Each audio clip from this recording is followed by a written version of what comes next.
لا حول ولا قوة إلا بالله العلي العظيم. أعوذ بالله من الشيطان الرجيم. بسم الله الرحمن الرحيم. الحمد لله الذي جعل الحمد مفتاحا لذكره وسببا للمزيد من فضله ودليلا على آلائه وعظمته.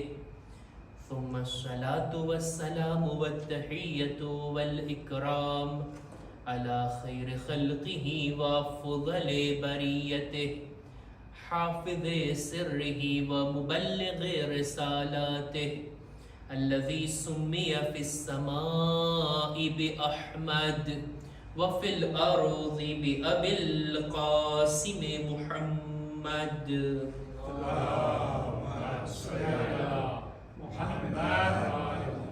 وعلى أهل بيته الطيبين الطاهرين المعصومين المظلومين ولعنة الله على أعدائهم أجمعين.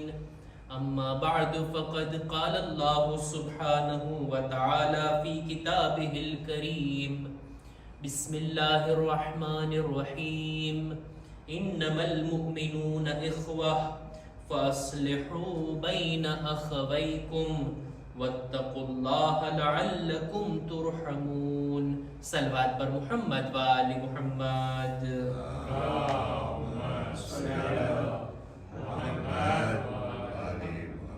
शब जुमा, शब तौबा, शब इबादत, अल्लाहनी बंदगी करवानी आ रात, दुआओ करवानी आ रात, સાથોસાથ શબે રહેમત છે. ખુદાની રહેમત તલબ કરવાની આ રાત. દુઆએ કુમૈલ કે જેની આપણે આજની શબમાં કરાઅત કરતા હોઈએ છીએ, એની અંદર શરૂઆતમાં જ આ વાતનું એલાન થયું અને આ રીતની ખુદાની બારગાહમાં માંગણી અને રજૂઆત કરવામાં આવી કે અલ્લાહુમ્મા ઇન્ની અસઅલુકા બિરહમતિકા અલ્લતી વસિઅત કુલ્લ શય. ખુદાયા તારી રહેમતના ઝરિયાથી સવાલ કરું છું કે જે દરેક ચીજને ઘેરીને રહે છે. અલ્લાહની રહેમત બધાની આજુબાજુમાં છે. ખુદાની રહેમત બધા ઉપર નાઝિલ થાય છે. ઈ બાજુથી તો રહેમત આવી રહી છે, ખુદ આ બંદો આ રહેમતથી લાભ ઉઠાવે છે. અલ્લાહની રહેમતથી પોતે ફાયદો ઉઠાવે છે. બિલકુલ એવી જ રીતના જાણીએ કે વરસાદ વરસતો હોય, ઈ પણ રહેમત છે ને. અલ્લાહની રહેમત વરસી રહી હોય આસમાનમાંથી, આખા ગામ ઉપર વરસાદ પડી રહ્યો છે, આખા દેશ ઉપર વરસાદ પડી રહ્યો છે, પણ કોઈ માણસ પોતાના ઘરના દરવાજા બંધ કરી અને ઘરમાં બેસીને એમ કહે કે ના, અલ્લાહની રહેમત નથી આવી રહી, તે તારા ઘરના દરવાજા બંધ કર્યા છે. બાકી ખુદાના તરફથી તો વરસાદ જેવી રહેમત વરસી રહી છે. આ વરસાદથી જો લાભ ઉઠાવવો હોય તો મારે ઘરના દરવાજા ખોલવા પડે, ઘરની બહાર આવવું પડે અને પોતે આ અલ્લાહની રહેમતના હેઠળ આવે તો ઈ વરસાદના ઠંડા નૂરાની બાબરકત ટીપા એના બદન ઉપર પડે. કોઈ માણસ પોતાના ઠામને, પોતાના વાસણને રાખે વરસાદના પાણીમાં તો ભરાઈ જશે, પણ જો કોઈ ઊંધું રાખે તો એક ટીપું વરસાદનું પાણી એની અંદર નહીં આવે. ખુદા તો રહેમતના આ વરસાદને મોકલે છે, એને બંદો કેટલું ઉઠાવે છે, એનાથી લાભ કેટલો લે છે, એ રહેમતની સામે કેટલો જાય છે, એ જોવાની વાત છે. ખુદાની રહેમત તો બધાના માટે છે. ખુદાની રહેમત તો એટલી વધારે છે કે દુઆએ જોશને કબીરની અંદર આ જુમલાથી ખુદાને આપણે યાદ કરીએ છીએ ને, યા મન સબકત રહમતુહુ ગઝબા. એ ખુદા કે જેની રહેમત એના ગઝબથી આગળ છે. ખુદા ગઝબ પણ કરે છે, ખુદા નારાજ પણ થાય છે, પણ એની રહેમત એની નારાજગી કરતા પણ વધારે છે ને આગળ છે. ખુદાવંદ આલમ તો રહેમત નાઝિલ કરવા માટે તૈયાર. આ બંદો એ અલ્લાહની રહેમતને કેવી રીતના મેળવી શકે? પોતે તો આગળ વધે ને. પોતે પોતાના વજૂદના દરવાજા તો ખોલે ને, પોતાના દિલના ઠામને રહેમતની સામે રાખે, જેથી અલ્લાહની રહેમત પોતાના ઉપર પણ આવી શકે. દરેક લોકો ચાહે છે કે અલ્લાહની રહેમત મારા શામિલે હાલ થાય. એના માટે શું કરવું? કુરાન મજીદની આયતો અને માસૂમીનની riવાયતો આ બાબતે આપણી રહેનુમાઈ કરે છે કે અલ્લાહની રહેમતને મેળવવાને લાયક બંદો કેવી રીતના બની શકે. રહેમત તો ત્યાંથી આવે છે, ઈ બાજુથી ખોટ નથી, કમી આ બાજુથી છે કે બંદો પોતે અલ્લાહની રહેમતના આવવાની અંદર અલ્લાહની રહેમતને મેળવવા માટે લાયક નથી બનતો. નહીતર ખુદા બધા ઉપર રહેમત નાઝિલ કરવા ચાહે છે. કુરાન મજીદની આયતોને મારે બયાન કરવી છે અને માસૂમીનની હદીસોને, કે કેવી રીતના આપણે અલ્લાહની રહેમતને લાયક બની શકીએ અને પોતાના શામિલે હાલ કરાવી શકીએ. એક માણસ રસૂલ ખુદાની ખિદમતમાં આવીને અર્ઝ કરે છે, યા રસૂલ અલ્લાહ, રસૂલના નામ ઉપર આપણે સલવાત પડીએ ને, બાવાઝે બુલંદ સલવાત,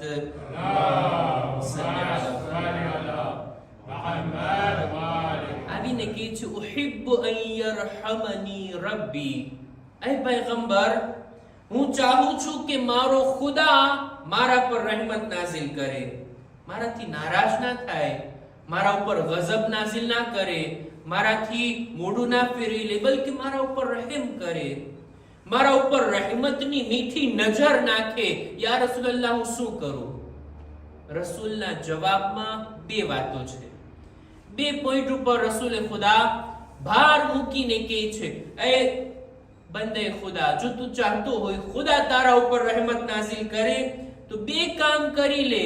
ઇરહમ નફસક, પોતાની જાત ઉપર રહેમ કર, પોતાના નફ્સ ઉપર રહેમ કર. મતલબ શું થાય? દરેક ઇન્સાન પોતાની જાતને ચાહતો હોય ને. કોણ પોતાનું નુકસાન ચાહતું હોય?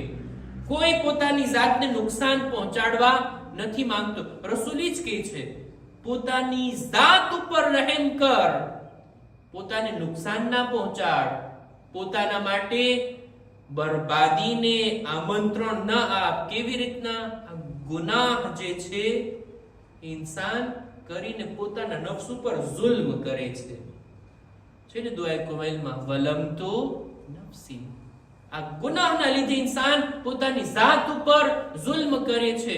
ગુનાહથી ઇન્સાન પોતાને બચાવીને આ છે પોતાના ઉપર રહેમ ખાવો. ઇરહમ નફસક પહેલી વાત, વરહમ ખલ્કલ્લાહ, અને અલ્લાહની મખલૂક ઉપર પણ રહેમ કર. યરહમકલ્લાહ, જેથી ખુદા તારા ઉપર રહેમ ખાશે. આ હદીસમાં પહેલા તો પોતાની જાત ઉપર રહેમ કરવાની વાત આવી છે, અને બીજું અલ્લાહની મખલૂક. એમ નથી કહેતા રસૂલ ખુદા કે બીજા લોકો ઉપર રહેમ કર, જેથી તારા ઉપર ખુદા રહેમ ખાય, તારા ઉપર રહેમત નાઝિલ કરે, બલકે કહે છે અલ્લાહની મખલૂક. આ શબ્દમાં બધા આવી ગયા. બીજા લોકો ઉપર પણ હું રહેમ ખાવ, જેથી ખુદા મારા ઉપર રહેમત નાઝિલ કરે. લોકો જ નહીં, જાનવરો છે, ઘાસ છે, ઝાડ છે, પાન છે, દુનિયાની જે કંઈ પણ મખલૂક છે, હું એના ઉપર રહેમ કરીશ, ખુદા મારા ઉપર રહેમત નાઝિલ કરશે. બીજા લોકોને, જે મારા ધર્મના પણ નથી, મારા સગા પણ નથી, શું મને હક છે કે એમના ઉપર હું બેરહેમીથી પેશ આવું? હરગીઝ નહીં. લોકો સાથે રહેમત ભર્યો વર્તાવ. આ અલ્લાહની રહેમતને બંદાના ઉપર નાઝિલ કરવાનું, નાઝિલ થવાનું કારણ બને છે. કોઈ જાનવરને પણ બેરહેમીની સાથે હું તકલીફ પહોંચાડું, શું મને હક છે? એક જાનવર ઉપર પણ બંદો રહેમ કરશે ને, ખુદાની રહેમતને પોતાના માટે મેળવી લેશે. જનાબે મૂસા, એમની સાથે ખુદા એક દિવસ વાત કરતા કરતા કે છે, મૂસા, જાણે છે તને મેં નબી બનાવ્યો, એના માટે અલગ અલગ ચીજોને મેં તારી અંદર જોઈ, ઘણી ખૂબીઓને તમારી અંદર જોઈ. એમાંથી એક ખૂબી આ હતી, તમારા દિલમાં રહેમ બહુ છે, તમે રહેમ દિલ છો. જનાબે મૂસાનું કામ હતું ને જાનવરોને ચરાવવા. જાનવરોને લઈ જતા જંગલની અંદર. એક દિવસ એક બકરીનું બચ્ચું જાનવરોના ગ્રુપથી અલગ થઈ ગયું, દોડતું દોડતું અલગ થઈ ગયું. જનાબે મૂસા એને પકડવા જાય છે. જનાબે મૂસા એની પાછળ પાછળ, આ બકરીનું બચ્ચું આગળ. એટલું દોડે છે, આ પહાડથી ઓલા પહાડ ઉપર, આ જગ્યાએથી ઓલી જગ્યાએ, એટલું દોડ્યા અને અંતમાં આ બકરીનું બચ્ચું હાથમાં આવી ગયું. હવે આ રીતના કોઈ જાનવર આપણાથી જુદું પડી જાય, એને પકડવા માટે આપણે એટલું દોડવું પડે, મગજ જાય કે નહીં ઇન્સાનનો? એ પકડીને શું કરશે? એ જાનવર સાથે શું સુલુક થાય? એવી રીતના એને મારશે, એવી રીતના એને શિક્ષા આપશે કે પછી યાદ રાખ્યા જાનવર. જનાબે મૂસા એમ નથી કરતા, આ બકરીના બચ્ચાને પોતાના આ ગોશમાં લઈ લે છે, એના ઉપર હાથ ફેરવે છે અને કહે છે, એ નાના બચ્ચા, શા માટે તું અલગ થઈ ગયો? તારી હિફાજત કરવી મારી જવાબદારી છે. તું અલગ થઈ જાઈશ, શક્ય છે જંગલના જાનવરો તને ખાઈ જાય. તું આ દોડીને પોતે પણ થાકી ગયું, મને પણ થકવાડી દીધું. આમ કહીને જાનવરના બચ્ચા ઉપર હાથ ફેરવે છે. આ રહેમ ખુદાએ જોયો જનાબે મૂસાની ઝાતમાં. ખુદાની મખલૂક ઉપર આપણે રહેમ ખાઈએ તો ખુદાની રહેમત આપણા ઉપર નાઝિલ થાય છે. એક સલવાત પર મુહમ્મદ વાલે મુહમ્મદ.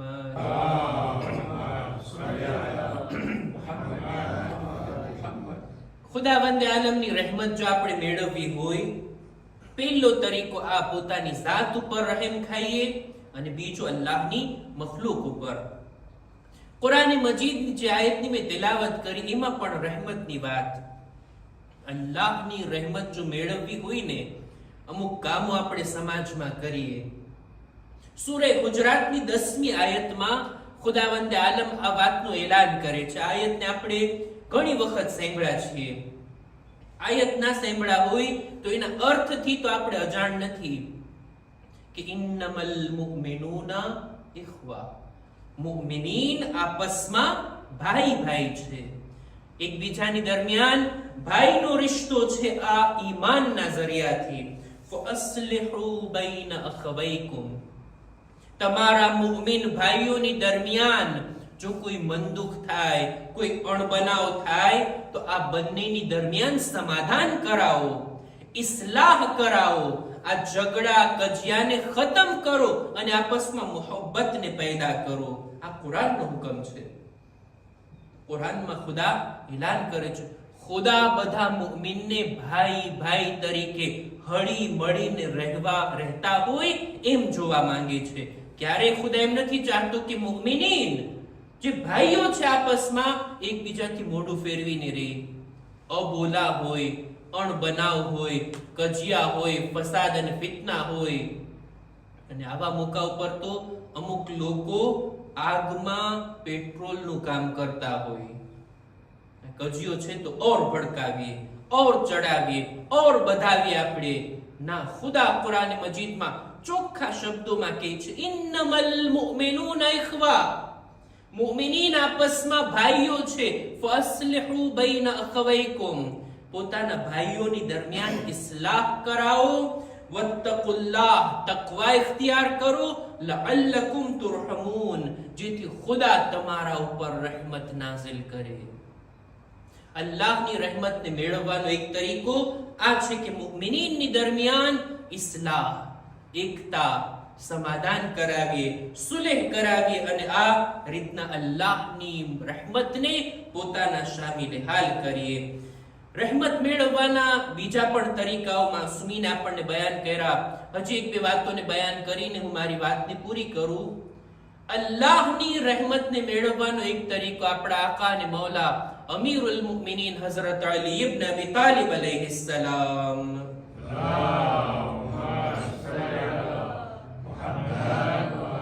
પોતાની એક નાની હદીસની અંદર, ગુરરુલ હિકમની આ રિવાયત છે જેની અંદર हिकमत भरी वातो बिल्कुल नानी हदीस में नाना जुमलानी अंदर मौला घणी ज मोटी बात करी गया. मौला की बिल अर्फ़ तस्तंज़िलुर रहमा, અલ્લાહની રહેમત જોઈએ છે ને, ચાહો છો ને ખુદા તમારા ઉપર રહેમત નાઝિલ કરે, તો માફ કરતા શીખીએ. જેને માફ કરતા આવડતું હોય ને, જે લોકોને વારંવાર માફ કરી દેતો હોય ને, ખુદા એવા લોકો પર રહેમત નાઝિલ કરે છે. આપણે ઇન્સાનોની દરમિયાન રહીએ છીએ, માસૂમોની દરમિયાન નહીં, કે કોઈથી ખતા અને ભૂલ ના થતી હોય. કોઈથી ભૂલ થઈ ગઈ, ગલતી થઈ ગઈ, કોઈ એવા શબ્દો બોલ્યા, દોસ્તોની દરમિયાન, મુમિનીનની દરમિયાન, કૌમની અંદર અથવા આપણા ઘરની અંદર મર્દ કોઈ વાત કરે, औरतને ખોટું લાગી જાય, औरत કઈ વાત બોલે, શોહરને ખોટું લાગી જાય, બચ્ચાઓને કઈ ખોટું લાગી જાય, દિલ પર લઈને ના બેસી જઈએ, માફ કરી દઈએ, દરગુજર કરી દઈએ, મોટું દિલ રાખીએ. સગા વાલાઓમાં, આપણા ભાઈઓમાં, આપણા કઝિનમાં, આપણા ચાચા, આપણા દાદા, કોઈ પણ જે આપણે સાથે હોય, કોઈની કોઈ વાત આપણને ખોટી લાગી, માફ કરી દઈએ ને. ખુદા મને માફ કરે, ખુદા તને માફ કરે. મોટું દિલ રાખીએ ને. એવું ના હોવું જોઈએ કે કોઈની એક વાત લઈને આપણે બેઠા હોઈએ, 10 વર્ષ પહેલા ઓલો મને આમ બોલ્યો હતો, એને મગજમાં યાદ નહીં હોય. હું શા માટે બધું લઈ અને કીનો, નફરતને દિલમાં સાચવીને બેસું? મૌલાની આ વાતને યાદ રાખીએ, રહેમત નાઝિલ થાય છે માફ કરવાના જરિયાથી. કોઈ માફ કરતા શીખી જાય ને, લોકોને માફ કરી દે, માફી આપી દે, મોટું દિલ રાખે ને, એવા માણસના ઉપર અલ્લાહની ખાસ રહેમત નાઝિલ થાય છે. અને હજી એક હદીસની અંદર મૌલા ફરમાવે છે, અલ્લાહની રહેમત મેળવવા માટે હજી એક ઘણી બધી વાતો છે. આ મૌઝૂ એટલો લાંબો છે, એટલી બધી વાતો છે કે એક નહીં અનેક મજલિસો પડી શકાય. પણ વાતને આ હદીસ વડે પૂરી કરો કે અલ બુકાઉ મિન ખશ્યતિલ્લાહ મિફ્તાહુર રહમા. અમીરુલ મુમિનીન આ ગુરુરુલ હિકમની જ રિવાયત મૌલા પોતે ફરમાવે છે કે અલ્લાહના ખૌફથી કોઈની આંખમાં આંસુ આવે ને, તો આ રહેમતની ચાવી છે. અલ્લાહની રહેમતના ખજાના જો મેળવવા હોય ને, બંદો ક્યારેક એકાંતમાં બેસે, એકલામાં બેસી પોતાના બુરા કામોને યાદ કરે અને ખુદાએ આપણી સાથે કરેલી ભલાઈને યાદ કરે. ખુદાની અઝમત, ખુદાના ખૌફથી જો બંદાની આંખમાં અમુક કતરા આંસુના આવી ગયા ને, આ ઇન્સાનને અલ્લાહની રહેમતનો હકદાર બનાવે છે. આપણા ચોથા ઇમામ ફરમાવે છે કે ખુદાને 2 કતરા, 2 ટીપા બહુ વધારે પસંદ છે, બહુ મહેબૂબ છે. એક તો એ કે શહીદ જ્યારે મેદાને જંગમાં પોતાના લોહીના ટીપા વહાવે છે, આ લોહીના ટીપા ખુદાને પસંદ. અને બીજું, જ્યારે કોઈ બંદો ખુદાના ખૌફથી આંખથી આંસુ વહાવે, આ આંસુના ટીપા ખુદાને પસંદ છે. અલ્લાહની રહેમતના હકદાર બનવા માટે, આ રહેમતને હાસિલ કરવા માટે કુરાનની આયત અને માસૂમીનની riવાયતો વડે આપણે કેવી રીતના અલ્લાહની રહેમતને પોતાની જિંદગીમાં આપણા શામિલ હાલ કરી શકીએ. ખુદા ઇન્શાઅલ્લાહ હંમેશા પોતાની રહેમત ભરી નજર આપણા ઉપર બાકી રાખે. આ રહેમત, ખુદાની રહેમત મેળવવાનો પહેલો તરીકો આપણે અર્થ કર્યા ને કે ઇન્સાન બીજા ઉપર રહેમ કરે, જાનવરો ઉપર રહેમ કરે, આમ ઇન્સાનો ઉપર રહેમ કરે, ઝાડ પાન, અલ્લાહની કોઈ પણ મખલૂક હોય એના ઉપર રહેમતની સાથે રહેમત ભેરો વર્તાવ કરે. જો રહેમત આ દિલમાંથી નીકળી જાય ને, તો ઇન્સાન કેવા કેવા કામો કરી બેસે છે. કરબલાના મેદાનમાં ઇમામ જોયા હતા કે સામેવાળા લશ્કરના દિલમાં રહેમત નામની કોઈ ચીજ નથી. ઇમામે પોતે પોતાના માટે રહેમ નથી માંગ્યો એ લોકોથી કે મારા ઉપર રહેમ કરો, નહીં. ઇમામે નસીહતો કરી છે, ઇમામે ભલામણો કરી છે. એક મોકો એ છે કે જ્યારે રહેમની વાત કર્યા તે આ કે જ્યારે નાના બાળક માટે પાણીનો સવાલ કર્યા ને, ત્યારે એક જુમલો કીધા છે, એ લોકો જો તમને મારા પર દયા ના આવતી હોય, મારા પર રહેમ ન ખાતા હો, તો આ બાળક ઉપર તો રહેમ ખાઓ. ઈ તો મેદાનમાં તલવાર લઈને નથી આવ્યો, ઈ તો કઈ બોલી પણ નથી શકતો, ઈ ચાલી પણ નથી શકતો. પ્યાસના કારણે એની માનું દૂધ પણ ખુશ્ક થઈ ગયું છે. પ્યાસના કારણે અત્યારે આ બાળક એટલું કમજોર છે કે પોતે હલી પણ નથી શકતું. તમે જોતા નથી જેવી રીતના માછલી પાણીની બહાર તડપી તડપીને છેલ્લે મોઢું ખોલતી હોય અને બંધ કરતી હોય, એવી કૈફિયત છે આ બાળકની. ઇમામના હાથમાં આ બાળક હતું કે અચાનક આ બાળક હલે છે. શા માટે હલે છે? હુરમલાનું તીર જ્યારે ચાલે છે, ذُبِحَ مِنَ الْأُذُنِ إِلَى الْأُذُنِ, કાનથી લઈને બીજા કાન સુધી આ બાળક ઝિબા થઈ ગયું, આ બાળક મુનકલિબ થઈ ગયું. હુરમલાનું તીર ભારી હતું અને અલી અસગરનું ગળું એટલું નાજુક હતું. અલા લઅનતુલ્લાહ અલલ કૌમિઝ ઝાલિમીન વસયઅલમુ અલ્લઝીના ઝલમુ અય્ય મુનકલબિન યન્કલિબૂન. इन्ना लिल्लाह व इन्ना इलैहि राजिऊन. परवरदिगारा हमारे मुख्तसर इबादत ने कबूल फरमा. खुदाया हमारा ऊपर, हमारा मरहुमीन ऊपर तू रहमत नाजिल फरमा. खुदाया हमारा माँ बाप ना गुनाहों ने माफ कर, हमारी औलाद ने नेक तौफीक अता कर. દરેક મુમિનીન મુમિનાત જો બીમાર છે, ખાસ કરીને જેમના હકમાં ભલામણ કરવામાં આવી, ખુદાયા દરેકને તું શિફાએ કામિલા અતા કર. અમારા બદનમાં પણ સલામતી આપી દરેક બીમારીઓથી અમને મહેફૂઝ રાખ. ખુદાયા અમારા મરહુમીનની મગફિરત ફરમાવ. ઝમાનાના ઇમામના ઝુહૂરમાં તાજીલ ફરમાવ. અમારો શુમાર એમના સાથીઓમાં કર.